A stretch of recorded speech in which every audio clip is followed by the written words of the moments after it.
50 clásicos de la psicología. Capítulo 14. Erik Erikson. Si alguna vez has oído hablar de estar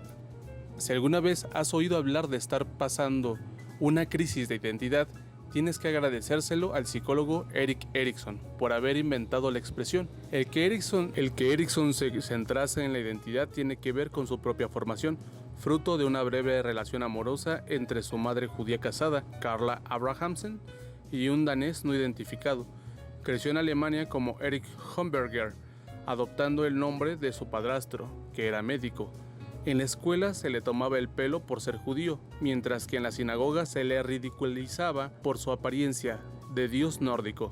Era alto, rubio y de ojos azules.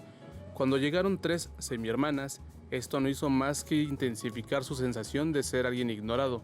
A finales de la tercera década de su vida, al hacerse ciudadano de los Estados Unidos, Erich Homberger cambió su apellido por el de Erikson, es decir, hijo de sí mismo.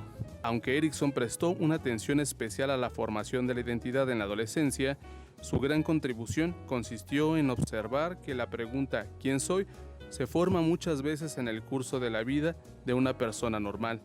Freud identificó 5 etapas del desarrollo psicológico desde la infancia a la adolescencia, pero Erikson fue más lejos hasta cubrir todo el ciclo vital, con 8 estadios psicosociales, desde el nacimiento hasta la vejez. Cuando terminamos un estadio experimentamos una crisis al ser puesta en cuestión nuestra identidad, y en esos momentos podemos elegir entre crecer o estancarnos. Cada elección, decía, establece una piedra angular en la estructura de la personalidad adulta. Al apreciar plenamente la intensidad de estos momentos cruciales, hizo resaltar en añicos el mito de que la vida después de los 20 es una larga línea plana de estabilidad. Erikson es famoso por otra razón. Aunque Freud había escrito un célebre estudio sobre Leonardo da Vinci, fueron los libros de Erikson sobre Gandhi y Martín Lutero los que establecieron un nuevo género, la psicobiografía, o la aplicación del análisis psicológico a las vidas de las personas famosas.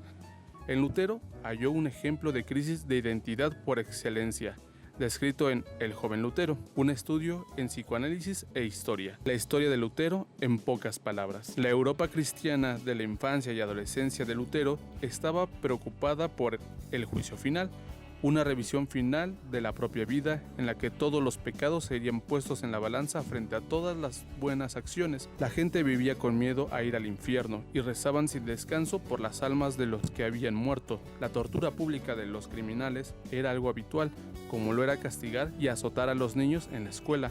El lema de la vida era obediencia total a los mayores, a la iglesia, a Dios. Martín Lutero nació al estado de ánimo mundial de culpabilidad y tristeza, como lo describe Erikson, en 1483.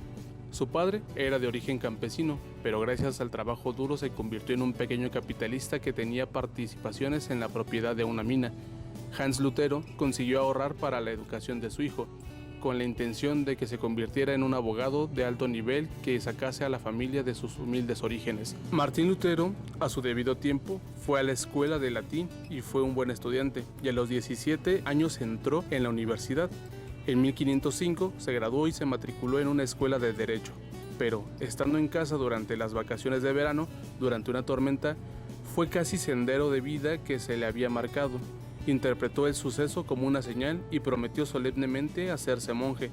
Sus padres quedaron desconsolados, pero en 1501 entró en el monasterio agustino de Erfurt. Al comienzo todo fue bien, pues disfrutaba del ambiente sagrado del monasterio. Sin embargo, como cualquier joven, se veía tentado por pensamientos sexuales y se consumía sintiéndose culpable de ellos. Tal como cuentan muchos de los biógrafos de Lutero, tuvo algún tipo de ataques de pánico en el coro de la iglesia del monasterio gritando «¡No existo!». Erikson interpretó el suceso como una clásica crisis de identidad. Lutero había dejado atrás la carrera secular, por no hablar del matrimonio, que su padre quería que siguiera, y ahora, después de un prometedor comienzo divino, el sendero monacal parecía también equivocado, a pesar de sus desesperados esfuerzos por aferrarse a sus votos. Se sentía en una terrible tierra de nadie en cuanto a su identidad. Cualquier cosa que pensase ser, estaba claro que no lo era. Pese a todo, Martin permaneció en la iglesia, Ascendiendo rápidamente, llegó a ser doctor en teología y en 1515 era vicario encargado de 11 monasterios. Sin embargo, no dejaba de aumentar el abismo entre su manera de entender la verdadera espiritualidad y su percepción de la Iglesia.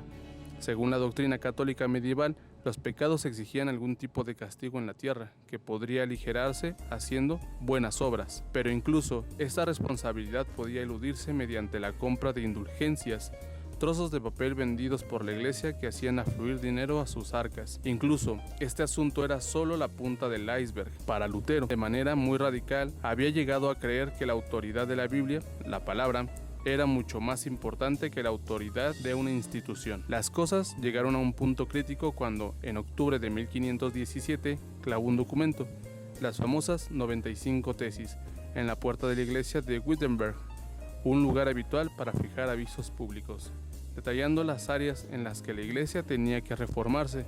El documento fue una bomba, pero no habría tenido el impacto que tuvo a no ser por el reciente invento de la imprenta, lo que hizo posible que este y los escritos posteriores de Lutero se divulgaran por todas partes. Todo el mundo, desde el campesino hasta el príncipe, que tuviese alguna queja con el status quo, tenía ahora un punto de referencia. Lutero se convirtió en una celebridad y su rebelión desencadenó la Reforma Protestante. La interpretación de Erickson. Por lo general, la rebelión se manifiesta en los años jóvenes, pero Lutero tenía 34 años cuando denunció a la Iglesia. La explicación de Erickson es que los jóvenes tienen que creer en algo primero intensamente antes de volverse contra ello, y Lutero estaba desesperado por creer en la autoridad divina de la Iglesia. Quizás nunca se hubiera convertido en su crítico más feroz si antes no hubiera pasado por la experiencia de una devoción y un apego completos. Erickson comentaba que grandes figuras de la historia a menudo pasan años en un estado pasivo. Desde muy jóvenes sienten que dejarán una huella importante en el mundo, pero inconscientemente esperan que su verdad particular se forme en sus mentes hasta que puedan producir el mayor impacto en el momento oportuno. Así fue en el caso de Lutero. Erickson dedicó mucho espacio a un examen psicoanalítico de la relación de Lutero con su padre. Suponía que el valor de Lutero para levantarse contra la Iglesia solo puede entenderse en el contexto de la desobediencia inicial a su padre. Quizás, sorprendentemente, Erickson sugirió que Lutero no era rebelde por naturaleza, pero una vez desafiada la figura principal de su vida, esto le puso en el camino de la desobediencia. La cuestión más fascinante de Erickson es que Lutero cambió el mundo a través de su posición teológica, pero esa posición era resultado de haber resuelto sus propios demonios personales y su crisis de identidad. ¿Quién era él? ¿Lutero el buen monje? ¿Lutero el buen hijo? ¿O Lutero el gran reformador? Erickson equiparaba las principales crisis de identidad a un segundo nacimiento, una idea que tomó de William James. Mientras que los nacidos solo una vez, más bien sin dolor, encajan en la teología de su época, los que han nacido dos veces a menudo son almas torturadas que intentan sanarse en alguna experiencia de conversión total que les dé una dirección. El aspecto positivo de los dos veces nacidos es que si consiguen transformarse a sí mismos, tienen el potencial para arrastrar al mundo con ellos. A Lutero le costó descubrir quién era, pero cuando lo hizo, ni siquiera el Papa pudo detenerle. La importancia del tiempo muerto. Erickson consideraba extremadamente importante la capacidad de una sociedad para integrar las crisis de identidad de la juventud. Escribió sobre el concepto de la moratoria, un periodo de tiempo o una experiencia que una cultura crea deliberadamente para que los jóvenes puedan encontrarse a sí mismos antes de emprender la edad adulta propiamente dicha. Actualmente podemos tener un año libre entre la finalización de la escuela y el comienzo de la universidad. En la época de Lutero, una estancia en el monasterio les daba a los jóvenes la oportunidad de decidir qué es uno y qué va a ser. ¿Qué habría sucedido si Lutero hubiera hecho lo que su padre quería y se hubiera convertido en abogado? Quizás lo habría hecho bien en un sentido convencional, pero es posible que no hubiera realizado su potencial. Erickson observó que la verdadera crisis en la vida de una persona tiene lugar a menudo a finales de la década de los 20 años, cuando se da cuenta de que está excesivamente comprometida con un camino que no se siente como suyo. Incluso si al principio entró en él con entusiasmo, su mismo éxito le ha hecho caer en un agujero que puede exigir toda su fuerza psicológica para salir de él. El punto principal de Erickson era que si en ciertas coyunturas la gente se siente presionada para elegir entre el establecimiento, entre el estancamiento y el crecimiento, la sociedad en conjunto sufre. Todas las culturas sabias reconocen la crisis de identidad en la juventud e intentan integrarla. Aunque turbadoras a corto plazo, las nuevas ideas y energías desatadas por estos momentos decisivos pueden aportar rejuvenecimiento no solo a la persona que está pasando por ellos, sino a la comunidad en su conjunto. La crisis final de Lutero. Incluso en la cima de su fama y su poder, Lutero todavía escribía a su padre intentando defender y justificar sus acciones, que al igual que su padre, hacía la mitad de su vida y más tarde se volvió más bien reaccionario. El revoltoso terminó viviendo cómodamente, defendiendo el sistema germánico del gobierno principesco y recomendando a los campesinos que aceptasen su condición social. En sus puntos de vista y sus hábitos siguió siendo provinciano, más que un personaje cosmopolita. Se convirtió justamente en aquello que su padre quería que fuera, influyente, acomodado y casado. Se podrá pensar que esta habría sido la época más feliz en la vida de Lutero. En realidad, marcó el comienzo de lo que Erickson llamaba la crisis de la creatividad de la edad adulta madura, en la que la gente se pregunta, ¿vale la pena lo que he creado? ¿Lo haría todo otra vez o he desperdiciado todos estos años? La primera crisis de Lutero fue de identidad pura. Esta otra, señaló Erickson, fue de integridad. A pesar de ser un gran hombre, Lutero todavía tenía que pasar por esta fase, como hace cualquier adulto inevitablemente. La idea central de Erickson es que la cuestión de identidad nunca se resuelve por completo. Cuando un aspecto de nosotros logra estar completo, queda todavía algún yo más amplio que intenta dar sentido a nuestras experiencias. La vida de Lutero podría caracterizarse como una sucesión de afirmaciones formuladas a sí mismo de lo que no es. En cierto sentido, esto es la mitad fácil de la formación de la identidad. Todavía queda la tarea de decidir lo que somos. Comentarios finales. Como cambiamos la concepción que tenemos de nosotros mismos a lo largo de la vida es una de las cuestiones más inquietantes en psicología, porque la identidad, quién o qué sabemos que somos, o al menos esperamos ser, es fundamental. Existe una tendencia a menospreciar a quien está atravesando una crisis de identidad, a enfatizar lo normal, que es todo eso. Sin embargo, la observación que Erickson realiza sobre Lutero podría afirmarse de todos nosotros. Actúa como si la humanidad estuviera comenzando todo de nuevo con su propio comienzo como individuo. Para él, la historia termina tanto como comienza, con él.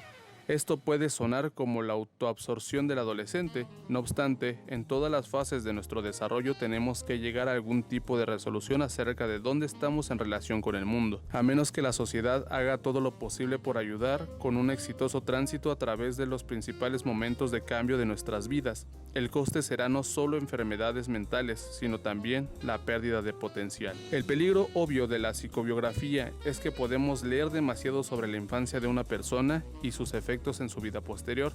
No obstante, Erickson estableció una relación convincente entre una infancia severa con un padre dominante, por una parte, y el temor de los tiempos en que vivió Lutero. Mostró que las crisis personales de Lutero no podían separarse de los cambios sodales que tenían lugar a su alrededor, y que toda la reforma podía verse como las cuestiones personales de Lutero desarrolladas a escala global. Fue la conciencia del propio Lutero, por ejemplo, la que le llevó a situar a la Iglesia en un lugar secundario en lo que respecta a la relación directa, personal, con Dios, y en tanto que verdadero creyente, su insistencia en la fe por encima de las buenas obras también configuró la cristiandad. La psicología importa, dada Erickson, porque la historia es esencialmente el resultado y la exteriorización de psicologías individuales. Erik Erikson nació en Frankfurt en 1902. Erik fue cuidado solamente por su madre hasta que entonces se casó con Theodor Homberger, su pediatra. La familia se trasladó a Karlsruhe, en el sur de Alemania,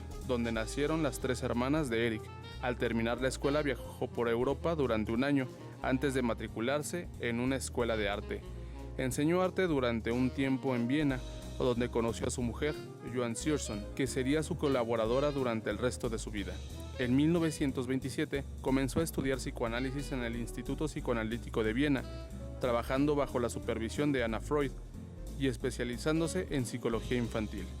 En 1935, Erik se trasladó a los Estados Unidos y cambió su apellido por el de Erickson. Durante 3 años enseñó en la Escuela de Medicina de Harvard y se convirtió también en el primer analista de niños en Boston. En Harvard recibió una fuerte influencia de su amistad con los antropólogos Ruth Benedict, Gregory Bateson y Margaret Mead. Más tarde ocupó algunos cargos en la Universidad de Yale, en la Fundación Menninger, en el Centro de Estudios Avanzados de Ciencias de la Conducta en Palo Alto, California, y en el Hospital Montesión, en San Francisco.